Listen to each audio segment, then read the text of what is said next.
Hey everyone, I'm Tassenix, and welcome back to another mod guide video. This time we're digging into Night Trooper. This is a super strong attacker that when he was originally introduced could really only be applied under DTMG, then later Enoch, and now most recently under the Great Mothers. For the purposes of this video, I will be talking about the characters if we're just under Great Mothers, but the good news is I don't think that really changes up how we mod the character. So all that said, let's go ahead and jump right into the TLDR for Night Trooper. Set types should be offense with a 2-piece of either health or crit chance. This guy needs a lot of crit chance from his mods. It can be done with secondaries, such that you could run with a 2-piece of health, which would be ideal. But if you're not hitting those crit chance numbers, I would say like 85+% crit chance at a minimum these days.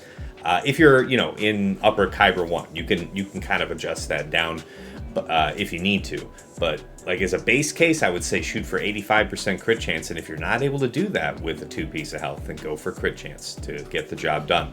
Alternatively, instead of an offense set, you could go with speed, particularly in Grand Arena. This guy can be scary fast, and there is something to be said for him just taking more turns instead of individually, nastier turns. All right, and same with the 2-piece. It can either be health or crit chance. As far as primaries go, arrow should be speed, circle should be health, triangle should be crit damage, and cross has a few options. I've kind of ranked them here. Health primary with a strong percent offense secondary I think would be best, but it's not too far ahead of a potency primary, I think, with a percent offense. It's nice for his debuffs to apply, I think. And then that, I think, is still better than just going with a straight offense primary. Like, this guy does want to do a lot of damage, but you'll see that there's synergy there to go with other options. Okay, as far as turn order goes, yeah, when I started off this guide, I wrote that this is the 4th in the turn order. And I'm thinking of the general case of the character there.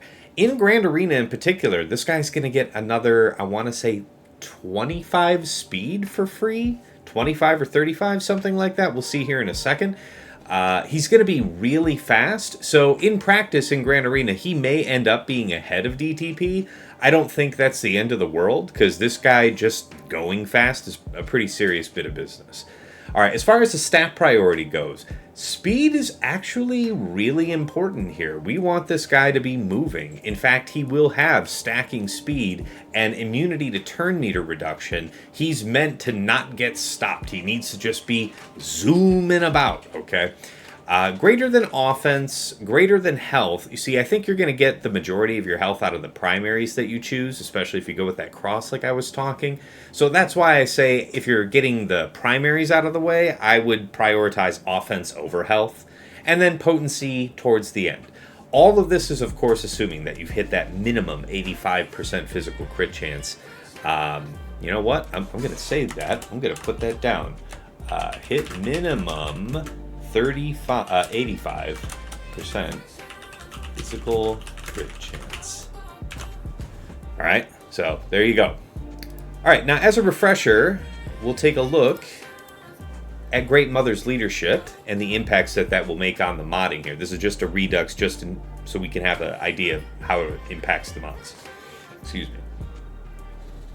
All right, Great Mother's leadership highlights: Threads of Destiny. Nightsister allies gain 30% defense, max health, and 30 speed. Blessed allies have plus 20% max health and offense. Great Mother's unique highlights: To the Old Ways. Nightsister allies gain 30% accuracy, max health, and tenacity, but cannot be revived.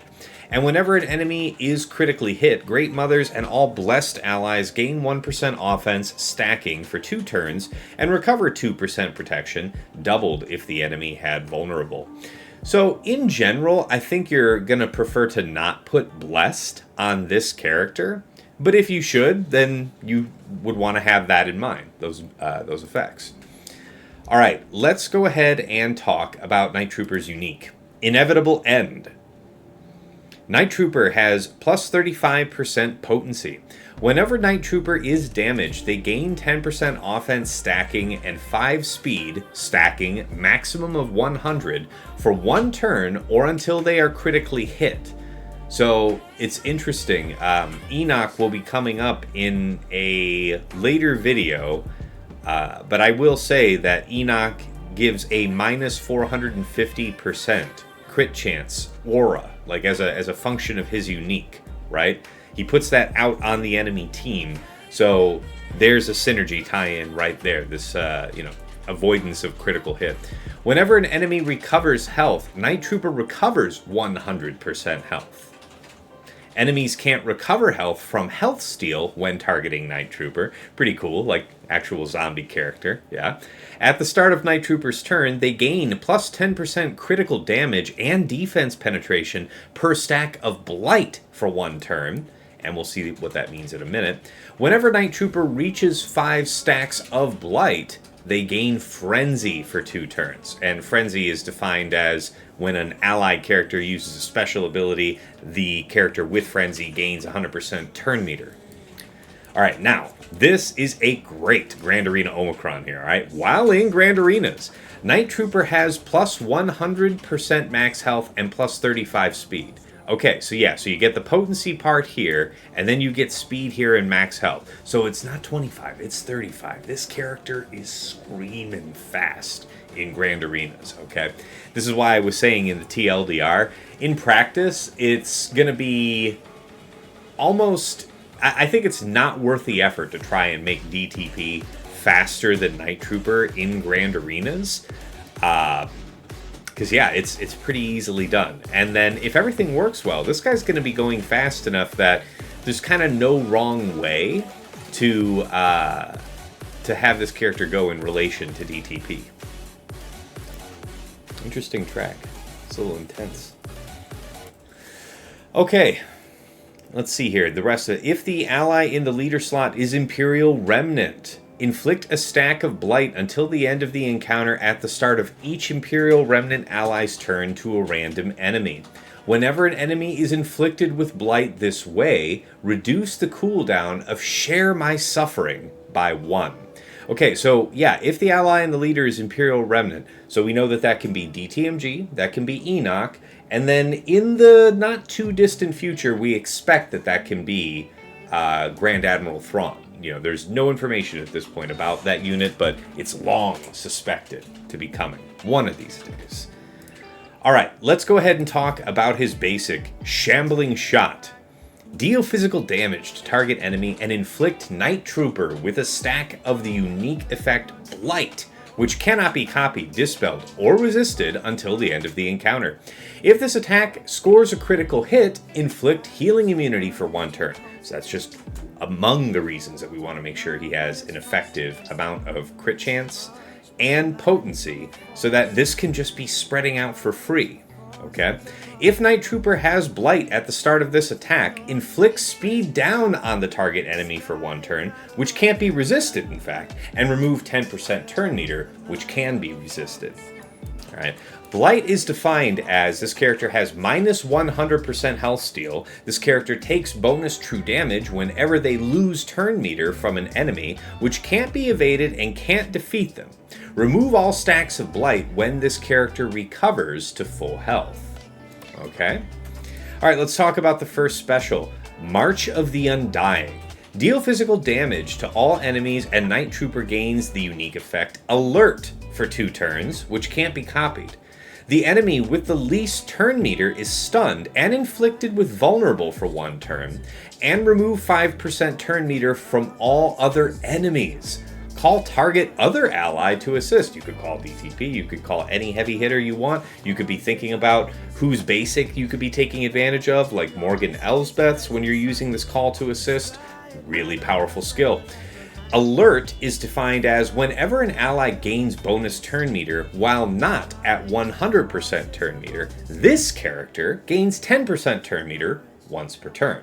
This character also assists whenever an ally uses a special ability. So Alert is putting on that free assist condition, and note that there was they just assist whenever an ally uses a special, right? There's no assist with a minus 50% damage penalty or any other qualifier. That basic gets to slap in full. So, if you're stacking up this Blight and you've got the potency required to make, these other effects stick, the TMR, the healing immunity here, there's a lot to take advantage of. All right, let's talk about his second special, Share My Suffering. Deal physical damage and inflict the target enemy with a stack of Blight, which can't be copied or dispelled until the end of the encounter for each stack of Blight on Night Trooper, maximum of 10.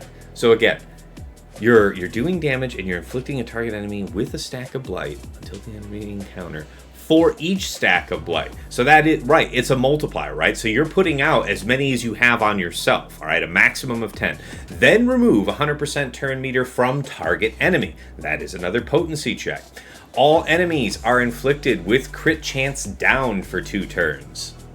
Another potency check. Okay, so it's kind of all over his kit. So anyway, before we go too much further, I do want to talk about team comps and turn order. I'm really eager to talk about the mods, but that's why I want to go ahead and be sure I talk about this. In 3 versus 3, well, first of all, about this page, I cover in detail about these team comps and turn order in the Great Mothers video, so I'll have a link to that video in the description for this one. Check that out for the full details about these. But in general, the characters shown here are shown in the desired turn order, so you would want to make sure that you're modding with that in account. That said, up until this point, I have been talking about the benefits of having DTP's tenacity down out before Night Trooper starts acting. But yes, it's very, very probable that your Night Trooper is just going to be easily faster than your Death Trooper. And that said, I wouldn't worry about it too much. I wouldn't worry about it that much. The way that this guy's going to be assisting, and if you put a decent amount of potency on him, plus he gets the 35% from his unique, you shouldn't have to rely too much on that tenacity down. And, don't worry about it so much.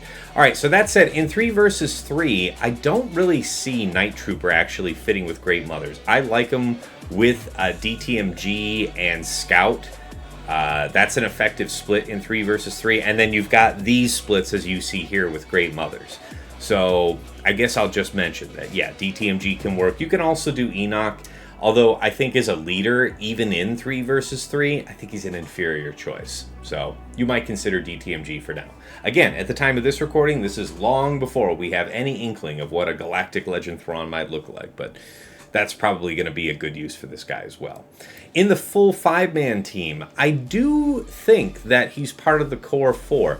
Now, I would say at minimum, you're always going to have Great Mothers and Morgan Elsbeth. I think that Death Trooper Peridia is also reliably going to be part of this team because there's such a synergy between his unique giving stats, Morgan Elsbeth's unique giving stats, Great Mother's unique and leadership giving stats. It's a lot. Night Trooper goes very, very well with Death Trooper Peridia, and that's why in all of the other videos I've said he's pretty much part of the core 4.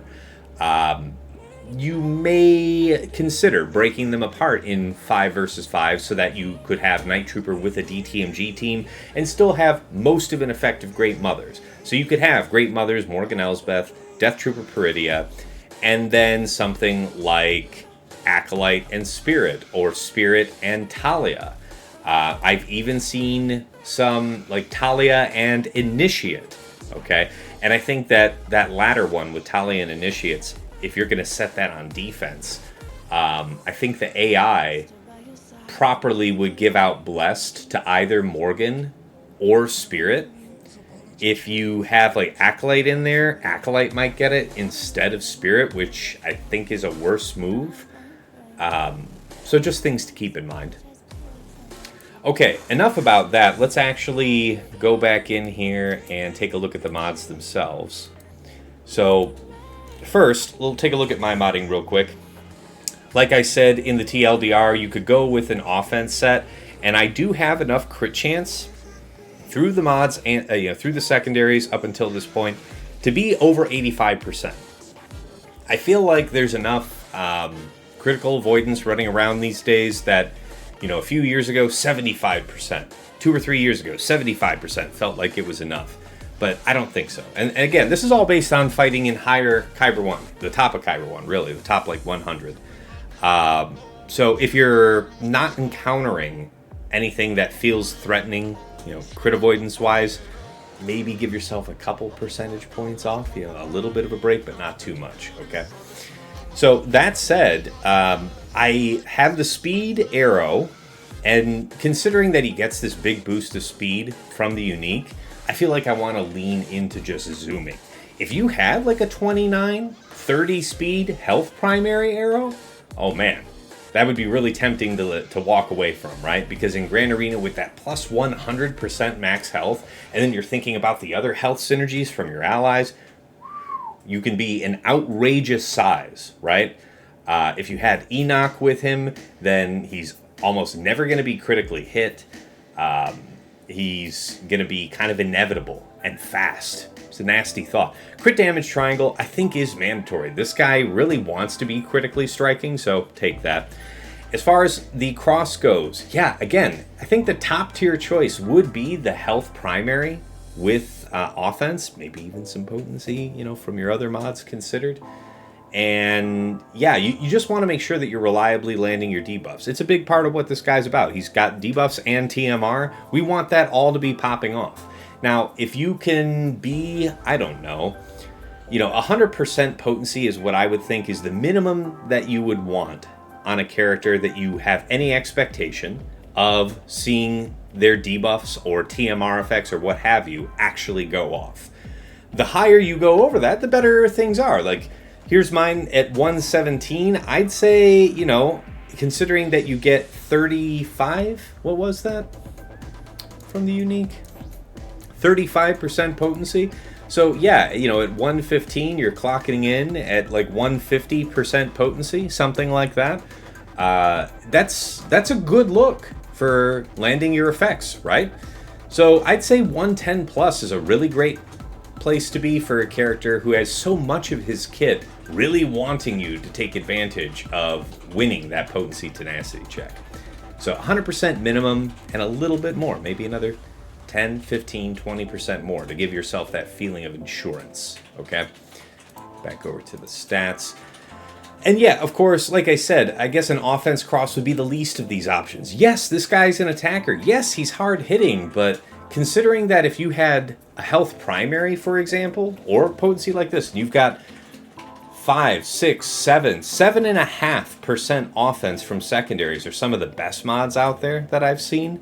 It's the lion's share of the 8.5% offense primary, right? So you feel like you're leaving a lot of stats on the table by going with the offense cross. Still, if you're constrained, if you have to, fine. Okay, so yeah, we talked to, I mean, you're stacking as much health as you can. Obviously, you get the 100% extra health from the Omicron. It's a big deal to lean into, so try and stack up as much health. I wanted this guy just as fast as I could. I recently had to poach a mod off of him, and he was about 335. So, you know, with his unique, in effect, that is, with the Omicron, man, that is a 370 speed character. Now, this is pretty fast for an offense set, but I also wanted to show you an alternative, all right? Aesop Brock is one of my guildmates, also one of the very top players in the game, like literally number 1, 2, 3, like that, you know, season in, season out. So he's a monster, right? Let's take a look at his setup. He's got the speed set that I mentioned earlier, all right? Speed primary arrow, of course, crit damage triangle, health primary cross, all right, with a decent percent offense secondary, but also very high speed, health primary circle, of course. Now, you'll see that he also went with the 2-piece of crit chance, okay? So he was trying to pick up other stats here and not really wanting to worry about the most crit chance. And he's got about 82%. So it's a little lower than I would personally like, but I think for a lot of the time in 5 versus 5 going forward, you'll have this character running alongside Death Trooper Peridia, who gives Nightsister allies, I think, 35% crit chance. Not Nightsister. Imperial Remnant allies have plus 35% crit chance and offense, okay? So, you know, being an Imperial Remnant character, if you've got Night Trooper tied at the hip with DTP, you'll have that extra crit chance, and that's worth considering, so it's fair. All right, now, as far as speed goes, yeah, if you're going to be speed, you got to be fast, all right? 350 plus looks like what he's doing at the very tip top of the game. You don't have to be this fast, but the emphasis is, if you're going to go for a speed set, don't let it be a mediocre speed set with 15, you know, speed mods, something like that. If you're going to do this, put him in the effort to actually be fast. Because what does this mean? He's going to get the extra 35 speed. You're talking a 387 speed character here for Aesop. That's gross. And I mean, that's excluding the speed bonuses, you know, the speed bonus from Great Mother's leadership. Up over 400 speed, this character. A serious problem, okay? Now, we'll see that part of the trade-off here is that he has a bit less potency than me. He's got 92%, but remember, he's also gaining 35% from that unique, so well up over 100 as a base state. Pretty good spot to be in, no problems. Damage, a little lower than my offense set, just over 9,200 here. And I do think he has the character at Relic 9, just like me, right? Oh, no, he doesn't. This isn't actually apples to apples. Holy crap. Do you guys realize what the size of this character would actually be at Relic 9? I can't even talk shit. So this guy is going to be probably something like 9,500 offense at Relic 9. The health is going to be gargantuan. Something closer off towards like 110,000. All right, and that he'll gain a little smidge of crit chance. Yeah, I kind of like what this character would look like for him at Relic 9. So you can see that, you know, offense gives some harder hitting. You've got turn meter to get you to your next turns to aid that, so you can have a case for wanting to hit decently hard whenever you go. But this is a character that kind of fits maybe better with whatever you're more stressed on in your mod collection. You could go with fast offense, or you could go with really fast health. I think the really fast health is maybe the better long term, because leaning into a character that is designed to just be blazing fast, particularly under Great Mother's lead, man, that is a serious threat.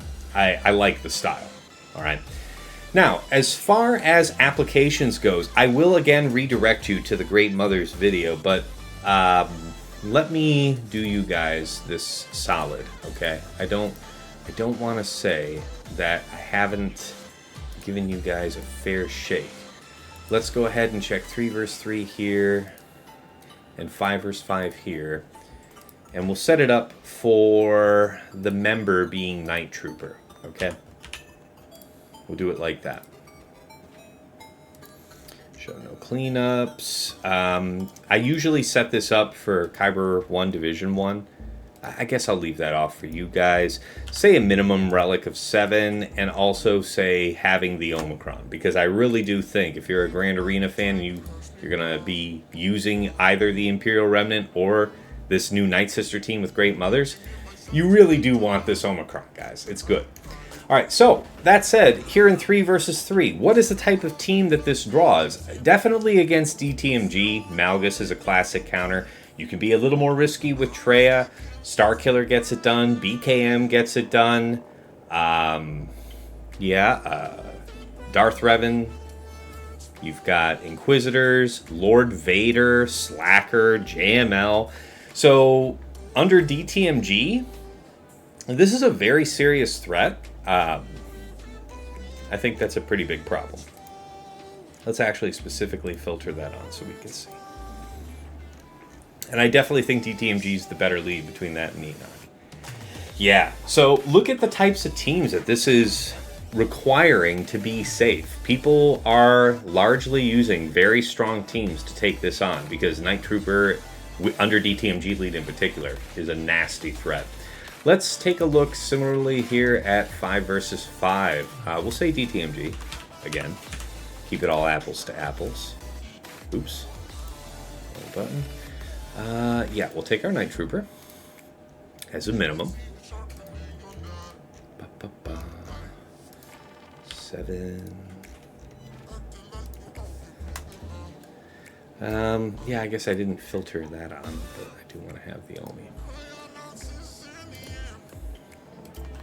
Okay. So, what is it kind of drawing? Again, you're seeing a lot of the same faces from 3s. You got Malgus, you've got BKM, JML, Darth Revan, Bane, even though that's a little worse off. And then you're talking about like Reva and Lord Vader and Jabba. Yeah, last season this was with a Gungan's Crown, so I don't know if this is as reliable as it used to be. But this is a pretty considerable team. All right? It's easily getting done by Malgus, but drawing that out of your opponent's pretty good. Okay? I think that about wraps this one up. Night Trooper is a little more flexible than some of these other characters. He's got options both as a Nightsister and as an Imperial Remnant. Hopefully now you have some insight on how you can mod him best using what you have. And of course, if you like this video, please do give it a like and hit subscribe on my channel to see more. Really appreciate all of your comments and interactions here on YouTube, on Discord. And, you know, thank you guys so much. Until next time, it's been real. It's been awesome. It's been real awesome. Take care.